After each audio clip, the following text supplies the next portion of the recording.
Travel.Radio. So, today's guest is someone I know very well. We've been travelling together at conferences around the world, celebrated at award ceremonies, and most recently, I watched her enjoy mild hallucinations at the top of Mount Kilimanjaro. That's a story for later. Lisa has spent many years leading one of the UK's largest tour operators and has now embarked on a new adventure of her own. It is the lovely Lisa McAuley even. Lisa, great to have you on the show. How are you? I'm good, Brian. Yeah, really good, thank you. Just back from a holiday. So yes, refreshed and raring to go. Marvellous. Now, I want to talk to you about that holiday in a little bit. But first and foremost, it is the Adventure Hour. So let's kick things off with your new exciting adventure with Silver Travel Advisor. Can you tell us a little bit about how this come about and why you've decided to go down the path of Silver Travellers? Well, Brian, it's because I'm a genius, obviously. Who wouldn't buy a travel business in a global pandemic? Look, in all seriousness, I'd been a non-exec, a hands-off non-exec, admittedly, at Silver Travel Advisor for a couple of years. Really, really respect the business and the team, and I think Debbie has done a phenomenal job in the last 10 years and where the brand has got to. And then Debbie approached me. I knew that she was considering putting it on the market and looking to sell and out and staying on, but in a lesser capacity, more as an ambassador. And I got to the point of just thinking, do you know what, how would I feel if somebody else bought this and I wasn't involved? And then that's when I then started thinking, okay, is it something that, I'd be interested in doing and stepping out of a corporate environment, which is what I've worked in, my entire career. I've been in the travel industry for 34 years. So it is a big step. But I have belief in the brand, and I've got belief in that segment and that audience, that target audience. It's the sweet spot for travel businesses. So the business will evolve, and it's really exciting. And but yeah, if not a little bonkers, because nobody can deny the impact that the COVID's had on the travel industry. So, but yeah, exciting. I'm looking at it positively. Yeah, no, absolutely. Yeah, no, look, I'm excited for you as well. I think it's a great opportunity, and even with COVID, the impact that it's had, it also gives lots of companies the opportunity to reimagine, where they're at and actually make some changes for the benefit of the future as we come out of this as well. So I think it's a great opportunity time-wise as well, maybe. Yeah, well, look, at the moment, we are an advice and review site for the over 50s. So, and, the audience, the travelling public has never needed advice more than what it has done in the last 12 to 15 months. And in terms of reviews, of course, we haven't had as many international reviews. But what we did with the business is we did pivot and loaded more UK content on there as well, like I know a lot of operators have. So, so the metrics and the data to support the business is still really strong. We've just had to pivot like most people have. Sure. But that advice element and hand-holding is going to be even more critical for a good while to come, I think, as well. Oh, 100%. Yeah, we see it in our call centre, every single day, the vast amount of calls that are actually more about advice of what they need to do or where they can go than actually sales, in a normal environment. So for the sake of our listeners, Lisa, what is a silver traveller? What age, demographic, etc.? Give us a bit of a view. I don't like to define things by an age, probably because I'm over 50, but our target audience really is anybody who slots into that over 50s bracket. There's definitely, look, I'm 52, or was 52 this year. And as you know, Brian, we climbed Kili, that last year, so at the age of 51. So I think what's definitely changed is that, and I think you see this through all generations. If you look back 10 years or 20 years ago, the 50-year-olds of that time are nothing like the 50-somethings of today. Sure. And I'm not just saying that because I have moved into that bracket. No, I'm the same age, so I'm totally with you. Yeah, but so I do think, it's more about attitude than it is about age as a number. Age is definitely an attitude as opposed to just a number. And, you know, I think what I was reading something, I think the oldest person to have climbed Killy is an 89-year-old grandmother from somewhere in the world. So, you know, it's spirit, and a lot of our members have got an awful lot of spirit, and whether it's a trip to the UK or whether it's a trip to Antarctica, they've still got fire in their belly to travel. No, absolutely. And there's lots of misconception around that sort of older demographic as such, or whether we want to call them a silver traveller. You know, people think that they're either bandied onto cruises or bus tours, and that really isn't the case, is it? I mean, no, we don't bucket people, but I was on a call recently with a few of the team, and we were just talking about personas of silver travellers. And you've got people like myself that, you know, I'm part of a sandwich generation. So I'm caring for my parents, my in-laws, and I'm caring for my teenage daughter. And what I want out of a holiday is going to be something totally different for somebody who's in their 50s, who's maybe married, traveling as a couple, or traveling as part of a group, or it could be solo travelers. Yeah. And then you've also got people at the upper end of the demographic of our membership that, you know, they're actually looking for holidays. I mean, we've got a great partner that we work with, Dementia Adventure, and they specialise in people that have got dementia. So it's such a broad span. You really don't want to kind of bucket into 50s, 60s, 70s and 80s, because actually I know people that are 70 that have got more going them than somebody at 30. So I think it's more about the passion for travel as opposed to the actual age. Yeah, no, and you know, it's interesting. We have an active travel style, which is where things like Killy, Base Camp Everest, and number of active type tours sit. And most people would think that the demographic for that travel style is quite young, but actually it's up into the upper echelons of 40 onwards. And I think it gets to the point that you are talking about there, is older people are not older people anymore. You know, people, as you say, it's a spirit, it's, you know, people are just so much more active nowadays, don't want to be pigeonholed, and therefore I think there's a very different to where we were maybe 20, 30 years ago in what people can do as well when they go away on holiday. Yeah, I think you've got a couple of elements. You've got the physical element, and I know an awful lot of people, myself included, you want to do something to prove that you can still do it. Yeah. You've got a bunch of people that have done so many other things, and they've got the t-shirt, you know, that they just want to do something that gives them bragging rights. You've got others that have got rid of the kids and think, right, okay, my time is now not to go to a beach holiday with a water park for the kids, and it's time to explore more. Yeah. So, but you've got physical attitude, you've got physical ability, mental attitude, but then you've also got, you know, the wealth aspect, because, you know, some of these more experiential holidays, they come with a fair price tag. It's fair to say that actually the over 50 audience tends to have a greater proportion of discretionary income available to spend on holidays. So, yeah, so I think, like, what we've always said is, when talking about silver travellers, just don't assume. Yes. Because you could be making the biggest mistake of your life by assuming that some person, because of how they look or what age they are, wants a certain type of holiday, when, quite frankly, what they're actually after is something completely opposite end of the spectrum, both from an experiential point of view and also price point. No, I would agree with you. Yeah, it's you know, I look back and I think about, you know, my time when I worked, you know, for a tour operator, whether it was Cosmos or Thomas Cook, whoever. And you'll remember this as well as I do. There used to be a program called Golden Circle or yeah. Golden Times, and it was for the over 50s, and it was like 5-6 weeks in Benidorm, yeah. in a hotel with bingo nights and a bit of dancing. And I think, and that was for like 50. I mean, can you imagine me and you going on that holiday?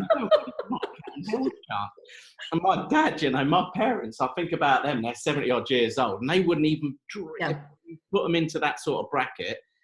I mean, he'd be furious, you know, yeah. And that's someone who's, you know, older, and it does it. I look back and think, geez, how times have changed. Yeah, and you know, if you look back at that point in time, there weren't that many experiential travel businesses around to the extent that there are. So to a certain extent, you only know what you only know, because that was the only thing really that serviced that market specifically. So, but you know, my dad's 78, is not well, and he wants to plan a fly drive around the USA. So you know, and that's why I still go back to the age thing almost becomes irrelevant. Yeah. No, totally. You know, and it's funny, I speak to my team because obviously, and I'm going to touch on this a second in terms of the pandemic, but they were like, the older demographic. And I said, you can't say that, because, you know, what is an older demographic nowadays? You can't, you know, to the point that you've just made, you know, you've got a number of people that want to do so many different things that you can't bucket anyone into anything, because it's so varied. Which is funny because, you know, back last year, before the vaccine actually come into play, certainly on our side as Gadventures, we all thought that it'd be the younger travellers, they'd be the first ones out of the block, they're the most adventurous, you know, they're the ones that will go anywhere in the world, as we know from pre-pandemic. But actually, that's really, since the vaccine's been rolled out, has been turned on its head, and it's the older travellers, you know, that are ones that have been double jabbed first. So what's the sentiment that you're seeing, given that, you know, we said earlier on, you know, most of like people now with double jabs are older than the younger generation of 18 to 30 something year olds maybe. And what are you seeing from that perspective? Are they hungry to get away? Yeah, there's a couple of things actually. I mean, first and foremost, I think what we know is that the take-up of the vaccine is at a high level. So we've been compliant in, you know, Silver Travellers are compliant in terms of they haven't had many concerns about having the vaccine in the first place. So, and actually we're running a survey which is live at the moment, and we've got respondents at the minute. It's at around about just over 3,000. And the survey is really to check the sentiment on travel right now and also future travel intentions. And there is a massive appetite for travel, unsurprisingly, because, you know, we've got a membership of people who want to engage with us because we're a travel business. Sure. It's well over half of them say that they intend to travel before the end of 2021. Right. Now that is slightly weighted, unsurprisingly, to the UK, but there still is a proportion of people that want to travel to Europe and a lesser proportion that want to travel further afield. But they are absolutely adamant that they'll travel. We asked them, actually, when would you feel comfortable about traveling beyond the UK? And the number one response was once the majority of people in the destination that they're traveling to have been vaccinated. So that throws up some questions in terms of when you look at the destinations like Australia, New Zealand, you know, the take-up of vaccine has been really quite low in single digits. But the difference with somewhere like Australia, New Zealand, you know, it's a destination that the Brits normally feel really comfortable with. So I think that statement is true as a snapshot for this survey. But I do wonder whether if there was a reciprocal corridor between here and the Australia, actually, would they travel there anyway, regardless of that? But yeah, the over 50s, then they're raring to go. And I think to your point about, you know, the younger demographic being first out of the blocks, I think what you've got with Silver Travel, statement that somebody made to me recently, you know, they felt like they'd been robbed of a year. And so it makes them even more determined to travel.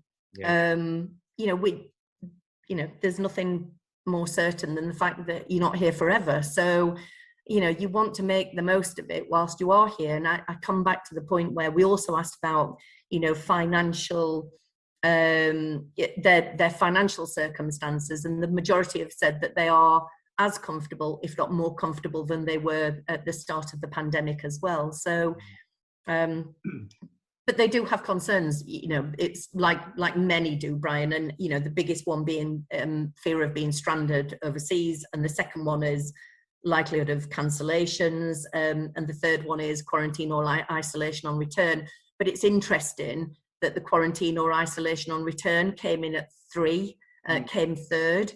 Being stranded was number 1, because a lot of them are retired anyway, or are in a position where they don't have to go to an office every day, so that's not as important. And interestingly, the least concern was the price point. Not one of the, well, I'm not saying not one of them, but it was a tiny majority of the respondents have said that price is a concern for them. That's interesting, very interesting. And with the new amber no quarantine option, that's has sort of opened up. I mean, I say this with tongue in cheek, because we now have the added amber plus recently by the government that France has been chucked on, and we could be here all day talking about that. Do you think that because of the amber situation that your travellers be looking to travel? I mean, I know you said a high propensity definitely are, but there's still quite a bit that are going to stick around the UK, close to home, probably. Yeah, I think for this summer, I think Amber Plus has just annihilated, everybody's confidence. I mean, consumer confidence was low anyway, but that's ridiculous. And, we could spend a good couple of hours just chewing the fat on this, and I'd get myself even more wound up than I am already about the whole situation. But, France was and is a really popular destination. It's a quick hop across the channel. So, and I am aware of people that have put, in fact, mutual friends of ours, Brian, that I know that were due to head over to Jeets in the summer, have just said it looks unlikely. It's not great. No, I agree with you. Now, you have been away, as I said at the very start of the show here, with your family. Literally, was that last week or the week before? Yeah, got back last Wednesday. So interesting for our listeners, because one of the things that I think is also an impactor for people's travel confidence is that they hear that they've got to do these tests in resort, they've got to do this when they get back, etc. And I think, unless we as a travel industry get this message out there that, people are traveling, they're having to do all of this process, and what it's like, then I think there's a fear of, can I do it? This looks all very complicated. But actually, from your perspective, when we spoke last week, it wasn't that difficult. It was fairly straightforward. So I'm really keen for our listeners to hear, your experience of traveling. Yeah, so one of the reasons I actually booked the holiday was to prove to myself that it could be done, as well as prove to others, which is ridiculous because ordinarily you just book a holiday to get away and not have to think about it. But the idea of the paperwork, admin, testing was overwhelming. I can't deny it. And a couple of days before, so we booked Palma because it was on the green list. And a couple of days before we were due to travel, a couple of things happened. One was that my husband, I discovered that he'd had one of the batches of the vaccine that was deemed dodgy, the produced in India. Yeah. So we had that. That turned out to be just no issue whatsoever. But also we're traveling with my daughter and her friend. So I've got 2 teenagers in tow. They're 16. So they are too old to be exempt, too young to have been jabbed. So we knew at that point that Balearics, to go there, you needed them to have a LAMP or a PCR test within 48 hours. I couldn't get them tested for a PCR within Sheffield. So we booked the drive-through testing centre at Manchester Airport the morning to fly out. There's nothing like adding a little bit of potential drama onto your trip. But that was super, super smooth, slick operation. We were talking to some of the staff there. Many of them were ex-Thomas Cook Airlines staff, actually. Clearly not the medical the staff, but the guy, the processing, and it was really, really slick. I was really impressed with it. They promised you your results within 90 minutes. They came within 90 minutes. We actually, whilst waiting for them, went to a pub, got some breakfast, sat there. got all that sorted. So then I could fill in the Spanish government passenger locator form. We then checked in. Check-in was a doddle, and got on the flight and thought, right, now I can relax for a period of time anyway, because, you know, you've arrived in Palma, quickly through. I mean, it was literally within 30 minutes of tarmac to taxi. I've never been through Palma that quick. And the airport was relatively busy, very, you know, well organized, had your temperature check. They checked our documentation, and then, you know, 15 minutes later, I got a gin and tonic in hand, and that went down really well. But then when we're out there, you have to organise a test for all of us, which could be an antigen test within 48 hours. And I asked the hotel receptionist, and I also checked online and booked an appointment, 4 slots for all of us, 10 minutes from our hotel. We got ready for dinner, went and had the test, and then went out for dinner. And they gave us the results there and then. So then you move them back to day of departure. We were all round the pool. Taxi came to pick us up at 12:30, got to the airport, and again through Palma, probably took me about 30 to 40 minutes. No issue, flight uneventful, fortunately. Then we landed at Manchester, and the e-gates were open as usual. Nothing onerous about the process, and I've never had luggage delivered and got to my car as quick at Manchester as well. So, you know, I got back, and the reality of what you have to go through is far less daunting than the perception of what it feels like you've got to get through in the first place. So do you know what? Having done it once, I would do it again in a heartbeat. I'd book another trip. And the whole traffic light thing, it wouldn't worry me. The only thing that I would need to factor in is just Neve going back to school and working back. You know, if we had to isolate for 10 days, that would be my last available, you know, arrival back in the UK. You know, and it's not that I don't love the UK. I do. I live on the edge of the Peak District. It's beautiful. But there is nothing like, you know, experiencing different cultures. And, you know, that's one of my passions, and just traveling. So, yeah, so I can't say anything. Hopefully that's given everybody some reassurance. You know, there's more planning involved. There is testing involved. It is what it is. I'd do it again tomorrow. Yeah, and I think, you know, that's what the listeners, you know, they listen into Travel Radio because it is travel related, and I think they need to know these things from people that have been away.